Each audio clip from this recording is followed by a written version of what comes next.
Welcome back to another business case study. ఈరోజు ఒక Jabardasth video తీసుకొచ్చిన. ఈ వీడియోని మీరు ఎండింగ్ వరకు చూస్తే మాత్రం ఖచ్చితంగా వాళ్ళ స్ట్రాటజీ చూసి పిచ్చోళ్ళు అయిపోతారు. సో దయచేసి వీడియోని ఎండింగ్ వరకు చూడండి.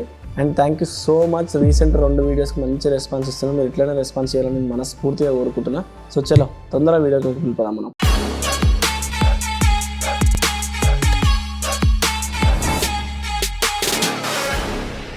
1919 బికానియర్ గెరిల్లాలో ఉండే 12 ఇయర్స్ పిల్లగాడు వాళ్ళ అత్తమ్మ నుండి భుజియా ఎలా తయారు చేయాలో నేర్చుకున్నాడు. కేవలం 2 పైసలకే వాటిని అమ్మడం స్టార్ట్ చేసిండు. అసలు ఈ భుజియానే కోట్ల బిజినెస్ ఎంపైర్కు బేస్ అవుతుందని అతనికి ఐడియా కూడా లేదు. మొత్తం దునియాలో సేల్ అయ్యే ల్యాక్స్ ఆఫ్ భుజియా ప్యాకెట్స్లో అతని పేరు ఉంటుంది. ఎవరు అనుకుంటున్నారు కదా, the story of Haldiram, India యొక్క అతిపెద్ద స్నాకింగ్ బ్రాండ్. 1908లో బికనేర్లో ఒక పేద కుటుంబంలో జన్మించాడు. వాళ్ళ గ్రాండ్ ఫాదర్ మార్కెట్లో భుజియా అమ్మేవాడు. చిన్నప్పటి నుండే హల్దీరామ్కు భుజియా మీద ఇంట్రెస్ట్ ఉండే. అందుకే కేవలం 12 ఇయర్స్లో ప్రతిరోజు కష్టపడి భుజియాని ఎట్లా తయారు చేస్తారని నేర్చుకున్నాడు. ఆయన ఏం చేస్తున్నాడంటే వాళ్ళ గ్రాండ్ ఫాదర్ షాప్లో ఉంటుండే. కానీ గ్రాండ్ ఫాదర్ లాగా భుజియా నుండి కొంచెం అనేది సంపాదించడం హల్దీరామ్కు నచ్చలేదు. అతను తన బిజినెస్ని ఎక్స్పాండ్ చేయాలనుకున్నాడు. హల్దీరామ్ వాళ్ళు సేల్ చేసే భుజియా శనగపిండి నుండి తయారు చేస్తుండే. కానీ రాజస్థాన్ పీపుల్కు మూంగ్ దాల్ అంటే చాలా ఇష్టమని హల్దీరామ్ గమనించాడు. అందుకే వాళ్ళ భుజియాలో బేసన్తో పాటు మూంగ్ దాల్ మిక్స్ చేసి తయారు చేయడం స్టార్ట్ చేశాడు. ఈ కొత్త భుజియా కస్టమర్స్కు చాలా బాగా నచ్చింది. ఒక ఇన్స్టాంట్ హిట్ అయిపోయింది. కానీ అతను ఇంతటితో ఆగలేదు. అతనికి ఆ భుజియా థిక్ అండ్ సాఫ్ట్గా అనిపించినాయంట. వాటిని థిన్ అండ్ క్రిస్పీగా తయారు చేస్తే కస్టమర్స్ యొక్క ఈటింగ్ ఎక్స్పీరియన్స్ చాలా సాటిస్ఫై అవుతుందని అనుకున్నాడు. దానికోసం బ్యాటర్ను థిన్ చేసి సన్న మెష్ కోసం వెతికి ఒక పర్ఫెక్ట్ మెష్ను తయారు చేయించాడు. ఎన్నో ఎక్స్పెరిమెంట్స్ తర్వాత థిన్ అండ్ క్రిస్పీ భుజియాను తయారు చేశాడు. ఈ కొత్త భుజియా సేల్స్ను విపరీతంగా ఇంక్రీజ్ చేసింది. కానీ హల్దీరామ్ యొక్క ఇన్నోవేషన్ భుజియా రెసిపీ వరకే ఉండలే. అతను సీక్రెట్గా బ్రాండింగ్ కూడా స్టార్ట్ చేసిండు. మార్కెట్లో ఎన్నో షాప్స్ భుజియా అమ్ముతుండే. కానీ హల్దీరామ్ తన భుజియాను యూనిక్ చేయాలనుకున్నాడు. అందుకే ఒక టైంలో మోస్ట్ పాపులర్ బిగినర్ కింగ్ మహారాజా దుంగర్ సింగ్ పేరు మీద భుజియా పేరును దుంగర్ సేవ్ అని పెట్టింది. ఇలా అతని భుజియా మార్కెట్లో వేరే వాళ్ళ భుజియా కంటే డిఫరెంట్గా అయిందనమాట. ఇంకా దానికి ప్రీమియం పొజిషన్ కూడా దొరికింది. ఈ కొత్త బ్రాండింగ్తో ప్రైజెస్ కూడా పెంచేసిండు. కస్టమర్స్ కూడా ఈ ప్రైజెస్ని యాక్సెప్ట్ చేసేసారు. ఇట్లా నెక్స్ట్ కొన్ని ఇయర్స్లో వాళ్ళ బ్రదర్స్తో కలిసి బిజినెస్ని ఎస్టాబ్లిష్ చేసుకున్నాడు హల్దీరామ్. ఫ్యామిలీ పిల్లలతో పేద కుటుంబం నుంచి వచ్చిన హల్దీరామ్ లైఫ్ చాలా ఈజీగా సాగింది. కానీ 1944లో అతని లైఫ్లో పెద్ద ట్విస్ట్ వచ్చింది.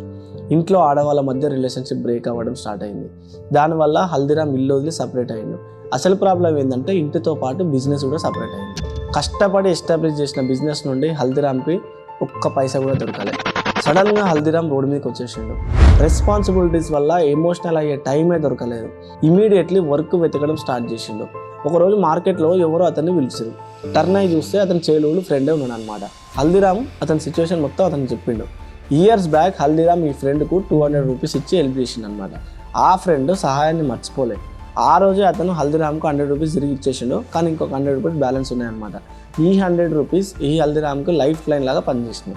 ఫస్ట్ ఫ్యామిలీ కోసం ఇల్లు రెంట్కి తీసుకున్నాడు.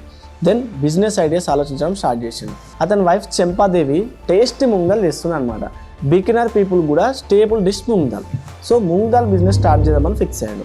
మిగతా మన నుండి మూంగ్ దాల్ స్పైసెస్, కొన్ని చిన్న చిన్న కిచెన్ సెటప్ కూడా తయారు చేసుకుంటూ ఇద్దరు ఎర్లీ మార్నింగ్ లేచి మూంగ్ దాల్ ప్రిపేర్ చేస్తుండే. హల్దీరామ్ మార్కెట్కి అంతా తిరిగి ఈ డిష్ సేల్ చేస్తుండే అనమాట. కొన్ని డేస్ తర్వాత అతని ప్యాషన్ అయిన భుజియాను కూడా మూంగ్ దాల్తో పాటు అమ్మడం స్టార్ట్ చేసిండు. Hard work, taste, best quality వల్ల అతనికి కస్టమర్ బేస్ తయారైంది. ఒక షాప్ రెంట్కి తీసుకొని భుజియా బిజినెస్ స్టార్ట్ చేసిండు. షాప్ ఓపెన్ అయిన వెంటనే కస్టమర్స్ తెలిసిపోయింది. షాప్ ముందు కస్టమర్స్ లైన్లో భుజియా కోసం ఉంటుండే అనమాట. ఇట్లా మళ్ళీ హల్దీరామ్ భుజియా కింగ్ అయిపోయింది అనమాట. అప్పుడు హల్దీరామ్ ఏం చేసిందంటే ఈ షాప్ మీద ఫోకస్ పెట్టి గ్రో అయ్యింది. కానీ 1915లో పెద్ద టర్నింగ్ పాయింట్ వచ్చింది. మళ్ళీ హల్దీరామ్ వాళ్ళ ఫ్రెండ్ కూతురు పెళ్లికి కోల్కతా వెళ్ళాడు. అక్కడ అందరి కోసం భుజియా ప్రిపేర్ చేసింది అనమాట ఈయననే. అప్పుడు ఆ భుజియా తిన్న గెస్టులు అందరూ ఎట్లా అంటే పిచ్చోళ్ళు అయిపోయారు అనమాట.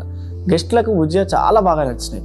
అండ్ వాళ్ళు హల్దీరామ్కు బల్క్ ఆర్డర్స్ ఇవ్వడం స్టార్ట్ చేశారు అనమాట. అతనికి కోల్కతాలో బిజినెస్ ఆపర్చునిటీ ఉందని అర్థమైంది. ఎస్పెషల్లీ అక్కడ భుజియాకు కాంపిటీషనే లేదు. 1955లో హల్దీరామ్ తన చిన్న కొడుకును ఇంకా పెద్ద మనవన్ని బిజినెస్ సెటప్ చేయమని కోల్కతా పంపించింది అనమాట. అక్కడ కూడా ఒక చిన్న ఇల్లు అండ్ షాప్ కోసం ఒక 8 ఫీట్ ఏరియా తీసుకొని బిజినెస్ స్టార్ట్ చేసింది. బిగినింగ్ స్లోగా అయినా కోల్కతాలో వాళ్ళ బిజినెస్ వర్డ్ ఆఫ్ మౌత్ కారణంగా గ్రో అవ్వడం స్టార్ట్ అయింది. ఇలా ఒక్క రోజే 150 to 200 kgs భుజియా అమ్ముతుందంట. ఇంకా బెంగాలీస్ను అట్రాక్ట్ చేయడానికి బెంగాలీ మిక్చర్ని కూడా లాంచ్ చేసింది. ఇది కూడా సక్సెస్ అయింది. నెక్స్ట్ 12 ఇయర్స్లో వాళ్ళ షాప్ 8 ఫీట్ నుండి 25 ఫీట్స్ వరకు పెరిగిపోయింది. బిజినెస్ కూడా ఇయర్కు డబల్ అయింది. బిగినర్ బ్రాంచ్ కంటే కోల్కతా బ్రాంచ్ బిజినెస్ పెరిగిపోయింది. 1968 వరకు హల్దీరామ్ కొడుకులంతా సెటిల్ అయిపోయారు. అందుకే హల్దీరామ్ బిజినెస్ నుండి సెమీ రిటైర్మెంట్ తీసుకున్నాడు. అంటే అప్పుడప్పుడు జస్ట్ ఇన్వెస్టిగేషన్ లాగా వెళ్ళి వస్తుంది అనమాట. నెక్స్ట్ బిజినెస్ జర్నీ యొక్క గోల్డెన్ చాప్టర్ స్టార్ట్ అయింది. కోల్కతాలో బిజినెస్ చేస్తున్న హల్దీరామ్ యొక్క పెద్ద మనవడు శివ్ కిషన్ నాగ్పూర్లో బ్రాంచ్ ఓపెన్ చేద్దాం అనుకున్నాడు. అక్కడ పీపుల్ స్వీట్స్, బాద్షా, మైసూర్ పాక్ లడ్డుని ఇష్టపడతారని తెలుసుకున్నాడు. అలా శివ్ కిషన్ గుజియాతో పాటు కాజు కట్లీ అమ్మడం స్టార్ట్ చేసింది అనమాట. స్టార్టింగ్లో కస్టమర్స్ హెజిటేట్ అయితే శివ్ కిషన్ ఏం చేస్తుందంటే ఫ్రీ శాంపిల్స్ ఇవ్వడం స్టార్ట్ చేసింది అనమాట. మెల్లగా అక్కడ పీపుల్ కాజు కట్లీని ఇష్టపడడం స్టార్ట్ చేశారు. ఇలా ఈ స్వీట్స్కు డిమాండ్ పెరిగింది. అందుకే శివ్ కిషన్ రసగుల్లా, మలాయ్ లడ్డు, రస్మలై కూడా అమ్మడం స్టార్ట్ చేసింది అనమాట.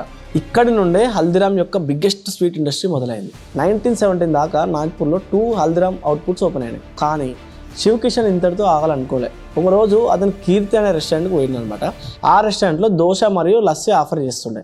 అయినా అక్కడ చాలా కస్టమర్స్ ఉండేవారు. ఇలా శివ్ కిషన్కి ఒక ఐడియా వచ్చింది. షాప్స్ను రెస్టారెంట్స్ చేద్దాం అనుకున్నాడు. మార్కెట్ని చూశాక అతనికి అర్థమైంది ఏంటంటే మహారాష్ట్రియన్ రెస్టారెంట్లో ప్రజలకు ఇడ్లీ, దోశ నచ్చుతున్నాయని. కానీ అతను బిగినర్ స్నాక్స్ని ఆఫర్ చేయాలనుకున్నాడు. కానీ కస్టమర్స్ కోసం ఇడ్లీ, దోశ నుండే స్టార్ట్ చేశాడు. ఇలా రెస్టారెంట్లో కస్టమర్స్ ఫుల్ అవ్వడం స్టార్ట్ అయ్యారు. అప్పుడే మెనూలో మెల్లిగా సమోసా, కచోరీని కూడా ఇంక్లూడ్ చేస్తుంది అనమాట. ఒక్కసారి కస్టమర్స్ సమోసా, కచోరీ టేస్ట్ చేసిన తర్వాత రెగ్యులర్ కస్టమర్స్ అయిపోయారు అనమాట. కొన్ని ఇయర్స్లోనే నాగ్పూర్లో మల్టీ అవుట్లెట్స్ ఓపెన్ అయినాయి. ఇలా నాగ్పూర్లో హల్దీరామ్ ఒక భుజియా బిజినెసే కాకుండా Indian snacks, sweets, restaurant business అయింది. 1975లో కోల్కతాలో ఉన్న హల్దీరామ్ చిన్న కొడుకు రామేశ్వర్ లాల్ ఇండిపెండెంట్ అయి ఫ్యామిలీతో సపరేట్ అయిపోయింది. అప్పుడు వెస్ట్ బెంగాల్ బయట బిజినెస్ చేయొద్దని వాళ్ళు అగ్రిమెంట్ చేసుకున్నారు అనమాట. ఇంకా పెద్ద కొడుకు మూల్చంద్ శివ్ కిషన్ వెస్ట్ బెంగాల్లో ఎంటర్ అవుదని అగ్రిమెంట్ చేసుకుంటారు అనమాట. ఇప్పటి వరకు హల్దీరామ్ యొక్క నాగ్పూర్ బ్రాండ్ సక్సెస్గా రన్ అవుతూ వచ్చింది. కానీ శివ్ కిషన్ దీన్ని నేషనల్ బ్రాండ్ చేయాలనుకున్నాడు. అందుకే ఢిల్లీని చూస్ చేసుకున్నాడు. అక్కడ వాళ్ళ చిన్న తమ్ముడు మనోహర్ లాల్ మధుసూదన్ను ఢిల్లీకి పంపించిండు. అక్కడ వాళ్ళు చాందినీ చౌక్ స్నాక్స్కు ఫేమస్ అని తెలుసుకున్నాడు. అక్కడ వాళ్ళకు చాలా కాంపిటీషన్ కనిపించింది. కాంపిటీషన్తో పాటు అక్కడ డిమాండ్ కూడా ఎక్కువనే ఉండే. ఏమైనా అయిపోయినాయని 1983లో బిజినెస్ స్టార్ట్ చేశారు. 1 ఇయర్ కష్టపడి మార్కెట్లో రెప్యుటేషన్ బిల్డ్ చేసుకున్నారు. కానీ సడన్గా పెద్ద ట్రాజడీ జరిగింది. 1984లో జరిగిన యాంటీ సిక్రాయిడ్స్ ఢిల్లీని షేక్ చేసింది. ఈ టైంలోనే మనోహర్ లాల్ ఇల్లు, వర్క్షాప్స్ అన్నీ కాలిపోయినాయి అనమాట. 2 నెలల్లోనే ఢిల్లీ బిజినెస్ జీరో అయిపోయింది. కానీ మనోహర్ లాల్ నాగ్పూర్ బిగినర్ బ్రాంచ్లో ఫినాన్స్ తీసుకొని ఢిల్లీలో 300 feet వర్క్షాప్ తీసుకొని మళ్ళీ బిజినెస్ స్టార్ట్ చేసింది. రెప్యుటేషన్ వల్ల బిజినెస్ మళ్ళీ పికప్ అయింది. నెక్స్ట్ కొన్ని ఇయర్స్లోనే వర్క్షాప్ ఎక్స్పాండ్ చేసి 2000 SFT ఫ్యాక్టరీ కూడా ఓపెన్ చేసారు. కొత్త అవుట్లెట్స్ కూడా లాంచ్ చేసేసారు. బిజినెస్ కంటిన్యూగానే అవుతుంది. అయినా కూడా హల్దీరామ్ అనేది మీడియం సైజు లోకల్ బిజినెస్ లాగానే ఉండే. కానీ శివ్ కిషన్, మనోహర్ లాల్ దీన్ని వరల్డ్ క్లాస్ కన్జ్యూమర్ బ్రాండ్గా మార్చాలనుకుంటున్నారు. లిబరలైజేషన్ తర్వాత నెస్ట్లే, పెప్సికో లాంటి బ్రాండ్స్ ఇండియాలో కన్వీనియంట్గా వచ్చాయని వాళ్ళు అబ్జర్వ్ చేశారు అనమాట. అంటే packaged and ready to eat foods అన్నమాట. కానీ హల్దీరామ్కి ఇక్కడ పెద్ద గ్యాప్ కనిపించింది. ఇవన్నీ బ్రాండ్స్ వెస్టర్న్ ఫుడ్ను ఇండియన్స్కి అమ్మడానికి క్రోర్స్ ఖర్చు పెడతాయి. కానీ ఆ టైంలో ఏ కంపెనీ కూడా ఇండియన్ ఫుడ్ను లాంగ్ షెల్ఫ్ లైఫ్ ప్యాక్లో అమ్మలేదు. ఈ ఆపర్చునిటీని గ్రాప్ చేసి హల్దీరామ్ వాళ్ళ భుజియా, ఆలు భుజియాను నైట్రోజన్ ప్యాకేజింగ్లో అమ్మడం స్టార్ట్ చేసింది అన్నమాట. ఇట్లా ప్రొడక్ట్ షెల్ఫ్ లైఫ్ పెరిగింది. ఈ కొత్త ప్యాకేజింగ్ కారణంగా హల్దీరామ్ బిజినెస్ నాగ్పూర్, ఢిల్లీలో లిమిటెడ్ అవ్వకుండా ఇండియా మొత్తం స్ప్రెడ్ అయిపోయింది. కస్టమర్స్ నుండి ఈ ప్రొడక్ట్స్కి మంచి రెస్పాన్స్ లభించింది. ఇట్లా ప్యాకేజ్డ్ ఫుడ్స్లో హల్దీరామ్ డైవర్సిఫై అయింది. 400లకు పైగా ప్యాకేజ్డ్ ఫుడ్స్ను హల్దీరామ్ అమ్మడం స్టార్ట్ చేసింది. డిఫరెంట్ సైజులో ప్యాక్స్ను ఇంట్రడ్యూస్ చేసింది. కలర్ సైకిల్ యూజ్ చేసి ప్యాకేజింగ్ను అట్రాక్టివ్గా మార్చింది. ఫైనల్గా ఇండియా మొత్తం రీచ్ అవ్వడానికి 1000+ డిస్ట్రిబ్యూటర్స్ను అండ్ లాక్స్ ఆఫ్ రిటైలర్స్ను హల్దీరామ్ ఆన్ బోర్డ్ చేసుకుంది. ఈ స్ట్రాటజీస్ వల్ల ఇండియాలోనే కాకుండా US, సింగపూర్, UK లాంటి 80+ కంట్రీస్లో Haldiram most popular Indian snack brand అయింది. 100 years ముందు 2 పైసాతో స్టార్ట్ అయిన బిజినెస్ ఈరోజు 9000 crores+ రూపీస్కి చేరుకుంది. కస్టమర్స్ని హ్యాపీ చేసి, ప్రొడక్ట్స్ని ఇన్వెస్ట్ చేసి, టైం టు టైం అప్డేట్ అయ్యి పెద్ద బిజినెస్ ఎస్టాబ్లిష్ చేయొచ్చని ఈ స్టోరీ వల్ల తెలుస్తుంది. సో ఈ స్టోరీ మొత్తం విన్నారు కదా. హల్దీరామ్ బిజినెస్ నుంచి మీరు ఏం నేర్చుకున్నారో ఒకసారి కింద కామెంట్ చేయండి. అట్లనే మీ బిజినెస్లో ఏం కొత్త ఐడియాస్ మీరు ఇంప్లిమెంట్ చేయాలనుకుంటున్నారో ఇమీడియట్గా దాన్ని కామెంట్ చేయండి. వీడియో నచ్చితే లైక్ చేసి ఒక 10 మందికి షేర్ చేయండి. మీలాగా వాళ్ళు కూడా విని తెలుసుకుంటారు. అంతేకాకుండా ఫస్ట్ టైం ఎవరైతే మన ఛానల్ చూస్తున్నారో, అంటే నా ఫేస్ని ఎవరైతే ఫస్ట్ టైం చూస్తున్నారో వాళ్ళు ఇప్పుడే సబ్స్క్రైబ్ చేసుకోండి. ఎందుకంటే ఇంకా మంచి వీడియోస్ రిలీజ్ చేస్తున్నా ముందలా. సో మీరు సబ్స్క్రైబ్ చేసుకొని నోటిఫికేషన్ ఆన్ చేసుకుంటే మీకు నోటిఫికేషన్ వస్తుంది, వీడియో చూడవచ్చు. నేను రీసెంట్గా రిలీజ్ చేసిన elastic and business case studies మంచి రెస్పాన్స్ ఇచ్చారు. ఆ వీడియోలో చూడకపోతే ఇక్కడ ఐ కార్డులు ఇస్తే మీరు చూసేసేయండి.